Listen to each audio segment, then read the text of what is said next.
Every once in a while, the world sees a once-in-a-generation talent with the skill and finesse to sparkle even amongst the brightest of stars. What you're seeing here is rally driver Ken Block. Though known predominantly for his rally driving skills, Ken also co-founded DC Shoes and competed in a number of action sports events, including skateboarding and snowboarding. So here we had a man who really did live life to the full. But Ken won more than just races. His exploits in a car won him the respect and admiration of a fan base worldwide. So unfortunately we started 2023 with the sad news that we had to bid farewell to the legend that was Ken Block. In his honour, the NY500 here are dedicating this Sunday's Cars and Coffee event to him, and hopefully we're going to attract a very diverse range of interesting vehicles. I know they're also selling some Hoonigan merchandise with proceeds going towards a charity as well. I'll try and leave some links in the description to some of the charities. Also, while we're on the subject, I was watching a tribute to him on the Hoonigan channel, and I know they made reference to setting up a foundation as well in his name. Again, very early on at this stage, so very limited information on there, but again, if I can find something on it, I'll try and leave some links there for you as well. Anyway, let's go and have a look around.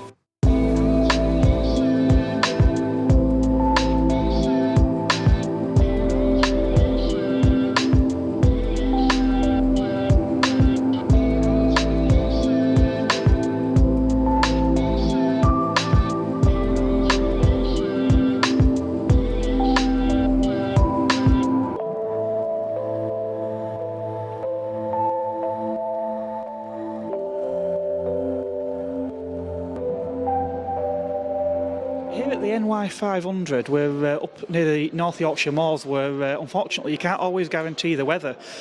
One place where it never rains though is here inside the cafe at the NY500. Now I'm joined by Bex. Morning, Bex. Good morning, Mark. How are you? Great, thank you. So you were telling me this is a family-run business? It is, yeah, a family-run business. We're all passionate about motorsport and all things wheeled. So this was created kind of through lockdown COVID and then opened up just as we could, yeah. Yeah, there's a lot of fantastic exhibits in here as well. So you were telling me earlier about your favourite exhibit in here.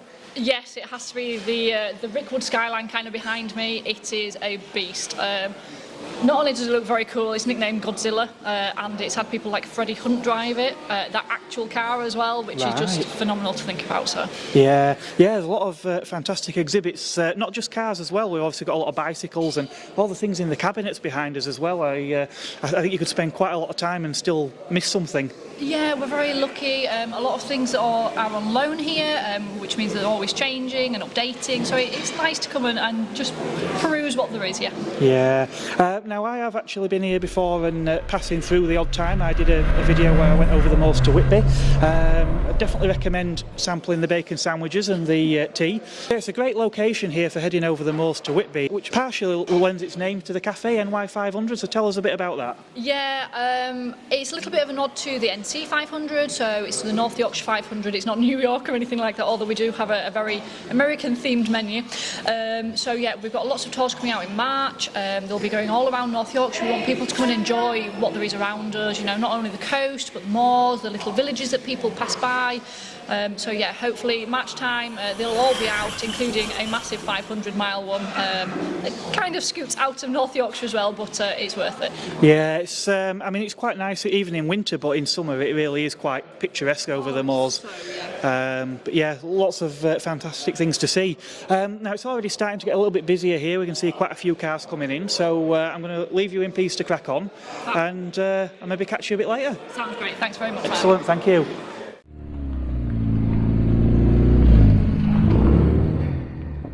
One car I am pleased to see here today is right up my street, Mazda MX-3. As you know, I love 90s coupe style cars. This was one of Mazda's sort of smaller sports coupes back in the day. Even better still, this one is a V6. Now, Stewie, you were telling me you actually rescued this car quite recently. I did, yes. So we found this car in a scrapyard in the northeast, and ultimately I pulled it out the scrapyard and brought it back to life as a bit of a Christmas present for myself. So we managed to make that work. Yeah, it's no, it's great. I mean, it's far better to see it here, even as is, than for it to be stuck in some scrapyard when there's so few of them as well. Definitely, that's a big thing, that it wasn't going to go to waste. There was only 26 on the UK road when I pulled this out, so this would have been 27 when it went through its MOT.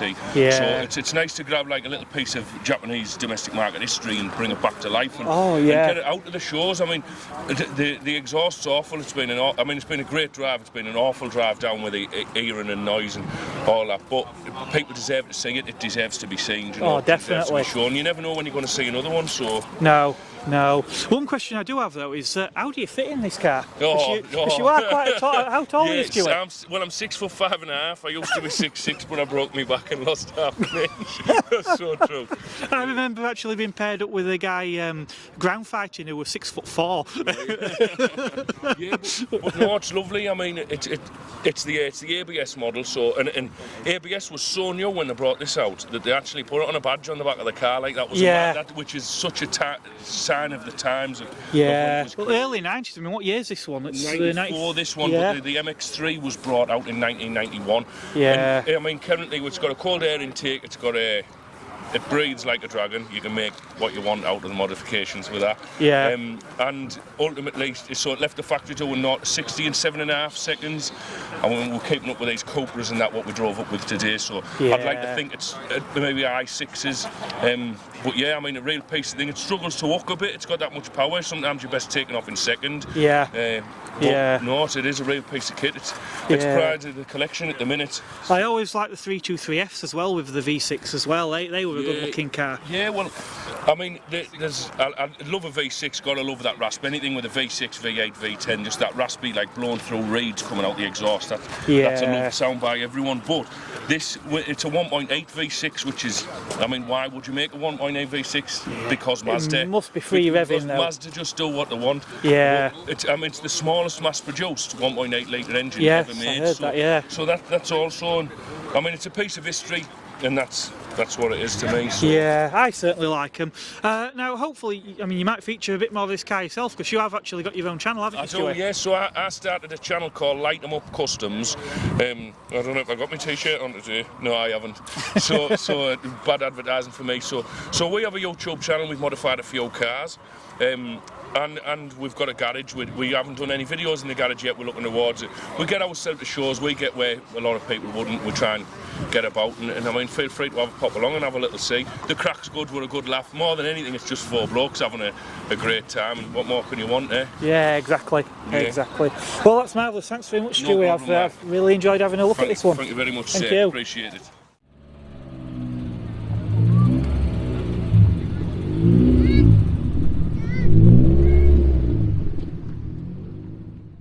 One car that certainly does stand out in the crowd here this morning is this Ford Anglia owned by Mark. Morning, Mark. Morning, all right. So you were telling me off camera you had a Mark II Escort. I did, yes. Had a Mark II, yeah. Yeah, time for a bit of a change. And this car came along. It did, yes. Yeah, it did. And I didn't know whether I was going to like it or not after the Escort, but it certainly makes you smile. Yeah. Now, I know you said you've not had the car very long, but what can you tell me about it? Well, it's had a total refurb in 2017 by the previous chap. Nut and bolt rebuild. It's had all the suspension done. Lotus Cortina engine, which has been brought up to 1700. He's had it on the dynamometer at 149.5 brake. Blimey. Lotus Cortina close ratio gearbox, limited slip differential, Sierra Cosworth rear brakes, gas suspension all round, and Capri brake vented discs and whatever at the front. Right, so quite a lot more performance than what an Anglia would have normally left the factory with then. Yes, quite a lot. Yeah. And your early indications compared to the Escort, how do you find it? It's totally different. Absolutely chalk and cheese. It's quicker, The Escort was 180 horsepower at the flywheel. This is 149, but it's a lot lighter. Yeah. And it just flies. It does. The weight does make a difference. I mean, I think this is part of the problem with modern cars. They're getting more and more powerful, but just the difference in the weight and the way they drive. Yes. Oh yeah. The cars are getting bigger and bigger, and you need more power to pull them. And you know, with all the restrictions that you have to keep the emissions down, it always down on the engine. Yeah. This has nothing like that. I must admit, this car looks pretty much pristine. It doesn't look like there's anything that needs doing on it. What are your plans? Well, when it came to me, it didn't have anything in the boot, so I put a spare wheel, a jack wheel brace, and a carpet just to do with that. It's got the static belts in it, which I don't like, so I'm going to put some inertia reel belts in it. And it doesn't have a servo, and I know lots of people like cars without servos, but I just don't. So I'm getting a servo put on it, and then apart from that, that's it. Yeah. Just plenty of shows. Oh yeah, I've got all the shows booked up this year, all the with my club, East Yorkshire Thoroughbred Car Club and whatever. Yeah. And doing all the shows this year. I might see you on circuit at some point this year then. I'm sure you will. Yeah. I've bumped into you a few times at shows, so. I think the only one of theirs I did last year was Burton Constable. Yes, Yeah. yeah. I saw you at Sowerby. Sowerby, yeah. Saw you there and whatever, so yeah. Yeah, that was the cliff top one, weren't it? That's the one. Yeah, that was a good show, that, yeah. Yeah. Excellent. Well, thank you very much for taking time out of your day to have a chat. No problem. Excellent. No problem Thank at all. you. So this is Mark, and Mark is the fortunate owner of this fantastic Toyota, but this is not a GT86 is what we're accustomed to. This is a GR, isn't it? That's right, one of the first GRs in the area in Humberside. I was very fortunate. A lot of people might not know, but it sold out in 90 minutes. I managed to get mine in about 20 minutes. Right. So I was very lucky. It just timing really. I managed to finally pull the trigger on a new car. Yeah. And looked online and found out that this was due to drop the following week. Yeah. That was in May, so I got this second week of December. Right. So it took a few months to come here, but Yeah. I've been really pleased so far. It's got about 500 miles on it right now, and the braking period's about 1,000. Okay. So I've still got to take it a little bit easy, but once she's nice and warm, I still give it the beans every now and then. Yeah. I know the phenomenon that is the GR started obviously with the Yaris now. Obviously that was a car that was developed for motorsport but didn't really compete. Yeah. Obviously that car's been such a success. That obviously they've rolled out the GR line onto other models. Yeah. Now I remember when the GT86 first came out, the big deal about it was that, I suppose a bit like the MR2 before it, it was a car that was designed as a fairly economical runaround. It was a car with a fairly modest engine, and I seem to think the wheels and tyres were the same size as on one of the hybrid cars. Yeah, the GT86, it came with slippery tyres from the Prius, Yes. just so people could get the back end out. Fortunately, that's not the case with these Toyota Proxy Sport 4s, I think they are. Yeah. Yeah, I mean, this has been updated a bit, so now it was a 2-litre box set, it's now a 2.4. Okay. The original had issues with torque dip in the middle of the rev range, Yeah. so that's been dealt with. But yeah, I mean, ultimately, it's not an expensive car to attain, it's just that they're not making them for very long, there's only 400. Yeah. Otherwise, I think they'd sell a lot more. I mean, as I Yeah. say, selling out in 90 minutes. It's a well-balanced, fairly light car. Not a huge amount of power, 240, rear-wheel drive, front-engined.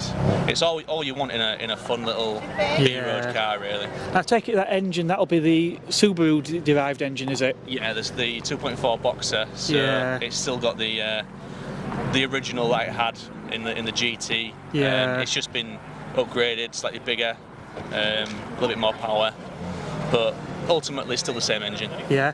Well, that's fantastic. Thanks very much for having a chat with me about this car today. No problem. Thanks for talking to me, Mark.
One car I've not really featured on the channel in great detail before is the K11 Micro, like this one owned by Paul here. Good morning, Paul. Hi, Ian.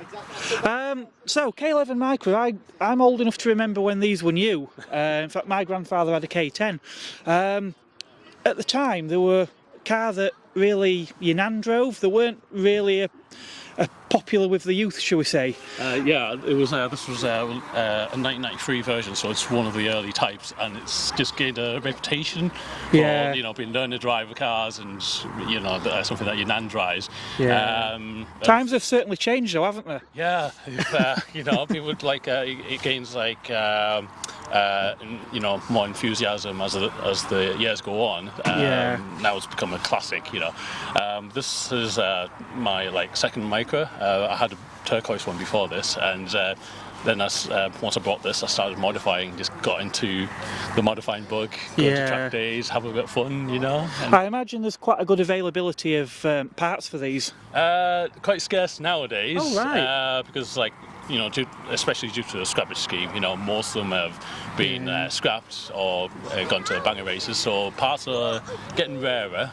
What I tend to do is when the parts are not available, I try to improvise and use either make my own parts or salvage some from other makes and models. I would have thought with the modified scene there would have been an increasing number of parts for these. Yeah, it was back in the days. I started from 2006. I first bought my Micro and started modifying. It was there was quite an abundance of modified parts available. Yeah. And they just grab them while you can. They're dwindling nowadays. But I just like modifying, making my own modifications and test it out and take on track days, have a bit of fun. Oh, right, okay. You build your car how you want it. It becomes a part of you. Definitely. And the smile it brings when you build something, you take it on track, you enjoy it, you go, on holiday around the UK. I like going on road trips all over the UK in this car, and just the joy it brings you when you build something, and it's brilliant. I must admit, yesterday I was back in a modern car after 2 weeks in a 90s car, and it was like a little part of me were dying inside. It's the philosophy of the cars, how they were built back then and how they are now, it's totally different. Compare if I drive a new car, it's very isolated and you got a horsepower in handling, but there's some part of that magic is it doesn't make you tingle. It's a bit like you're on PlayStation, isn't it? It is. Whereas with these, they're analog, they're old school. Yeah, old school. Yeah, I feel everything in this car, everything's mechanical. I set up the controls exactly how I want it, tailor-made. And there's that buzz, because you drive it on the limit, especially on track, and you just know, you feel connected to the vehicle. Definitely. And it gives you that enjoyment to know you've done that. Yeah. And the feedback you get is all down to you. Yeah, they're actually an interesting starting point as well, because for the time, for a car of this size, to have all 16 valve engines, is this a 1000 or a 13? This is a 1300, 1.3 litre. So 60 valve double overhead cam. The bottom of the engine was heavily reinforced. This was once turbocharged a few years ago. That's what I was running naturally aspirated, because I'm building up to rebuild it again. Okay. So this was turbocharged. It was using a T2 hybrid turbo from a Renault 5 GT, made about 163 horsepower. Yeah. This is 73 horsepower from factory. I know the Garrett T2s on the Phase 2 R5 turbos were about 120 horsepower, but bear in mind that was an old 8-valve Clay-on-Font engine that had been around forever. This is 16. Quite a lot more advanced an engine to start with. Yeah, it was way over-engineered for its time. Yeah. And even the 1 litres as well, weren't there? There were the same sort of technology on the 1 litres as what were on. So the earlier, before 1998, it was all distributor ignition system. Yeah. After 98, 99, they started to facelift the model and introduce coil packs. Yeah. For more efficient emissions and MPGs. But each have their pros and cons. This one's a bit easier to modify, tune. Yeah. So this one's I'm running what's called a NIS tune. It's a daughter board that you add onto the factory ECU. Okay. It lets you override all the fuel, ignition, timing mappings. Gives you right. control. So there's a lot you could do, with the older sort of systems, Because we didn't really get the sort of spicier models. I remember the K10, there was the super turbo, weren't they? And we just never got them, did we? Yeah. There's more like introducing the JDM scene. Yeah.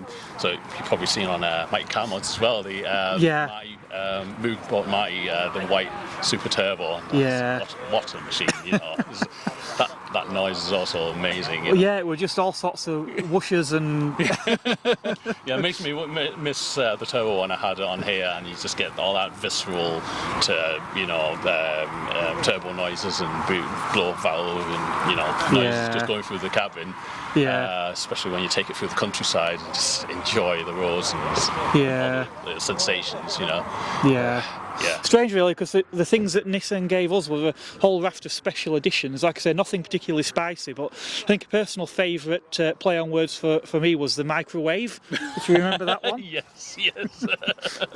It comes with the vibe of this type of car, that's why I designed it in such a way, like it was, first and foremost, it was like function. Everything's made functionally, but then I started making these humorous sort of modifications. It all started with that oyster sauce can. All right. The reason behind it was when it was turbocharged, the air filter was quite exposed, and I was going on holiday. There was loads of rain hit it and soaked it. So I had a sandwich tin foil. Yeah. Just thought, as a last resort, just wrap it around tin foil to keep it protected. Yeah. And it works. It kept the intake temperature cool as well. So when I got back home, I salvaged the kitchen, see what I could find. I tried to improvise and utilise what you have, and that fitted perfectly. So we've got an oyster sauce inlet, oyster sauce can here with a Pringles tube, and a built-in cup holder under the bonnet. Built-in cup holders. This is a custom-made upper strut brace to stiffen the upper turret. What's is that, Uncle? Is that Uncle Ben? That is Uncle Ben disguised as Uncle Roger. If you're watching on YouTube, it's funny. This is it's not soy sauce. It's an oil catch can that I built in here. It's just I look around the kitchen, see what fits, and just it just makes it funny, have some fun when you build your car, So the mechanical side is I've developed it over the years, to testing it on track days and have it how I want it. Yeah. And you just drizzle a bit of humour around it, just to That's fantastic. I mean, it's completely unique, isn't it? It's it certainly brought a smile to my face, anyway. Thank you. Well, that's marvellous. Thank you very much. I've really enjoyed looking at this one. It's a pleasure. Yeah, thank you. Thank you.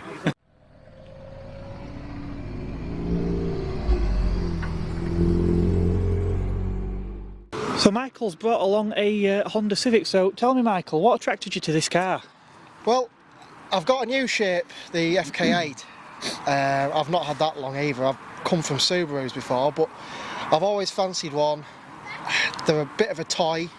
I wanted a daily, even though it's not now, but yeah, I've always wanted one. The engine in them's just unreal. Yeah. And they're a bit of a collector's car, and I grew up with them as a kid, so that was it. So I think this generation, what were they about? Were they about 200 horsepower, give or take? Yeah, 197. Yeah, which at the time, I mean, I know there were Renault Sport Clios that were producing slightly under this. I think there was a Toyota as well, a Corolla that was similar sort of. Yeah. But I always remember they said the Renault was the good all-rounder. The Toyota, one reviewer said, had the best brakes, but the Honda, it was the engine that sung the praises. It's just the way it revs. When you actually get it up into the power band, into the VTEC, it's unbelievable. The noise, everything, it's it's a different car altogether when you actually give it some. You know, it's a proper driver's car. Yeah. How do you find it lower down for torque? I mean, they are a 2 litre, aren't they? Yeah, 2 litre. It's good, to be honest. It hasn't got the power, obviously, at the bottom end, the top end, but it's still, you know, if you put your foot down, it's there. Yeah. You know, it still tries. Yeah. Compare, obviously, I'm going from a 320 horse to that, and it does feel slower, but it's still a quick car in its own right. So yeah, and sometimes it's not all about power, is it? It's sometimes the older cars are a bit lighter, a bit more nimble. They just feel right, don't they? Well, you know, you can drive it, you can put it on a back road, and it's in its own habitat then. Yeah. You know, it's a proper driver's car. Yeah. You know, it cocks a wheel up. Yeah. If you're pushing it hard around the corner, it will cock a wheel. You know, it's a proper car. Yeah. And it's completely standard. How do you find it to the new one then? Because we were having this discussion earlier about how a lot of modern cars do feel a bit sort of PlayStation, where you don't feel like you're driving them anymore. It is, yeah. There's a lot of tech on it. Obviously, it's very, very fast, very, very quick car. But yeah. you don't feel as involved. No. Electric power steering, you know, anti-lock brakes that are too good. Yeah. You know, you get into that and you think, yeah, you've very little traction control, if any. Yeah. And obviously it's a proper... I find modern cars are kind of corner flat, and there's no drama, but I don't know, the engines, the turbocharged engines, they just don't seem to like to rev the same. No. You know, they're great for refinement, but they just don't have that spark, do they? Well, these redline at about 7,000 or 8,000. Yeah. And obviously the turbo brings that down on the new one, so it hasn't got the same, you know, same feel to it. Yeah. Because you are working this car. Yeah, when you get the revs up and everything sort of has a bit of a buzz to it. Yeah, it does, yeah. It's a different car altogether, and obviously the gearbox in this is unbelievable as well. They're just, in general, yeah, proper car, you know. The new ones, don't get me wrong, it's a lovely car, really, really nice car, but it just lacks something. Yeah. It lacks character. Yeah. I think that's the thing I love about all the cars. Yeah. Yep, I definitely won't argue with you on that one. Well, that's marvellous. Thanks for letting me have a look and having a chat with me. No problem. Cheers. Cheers.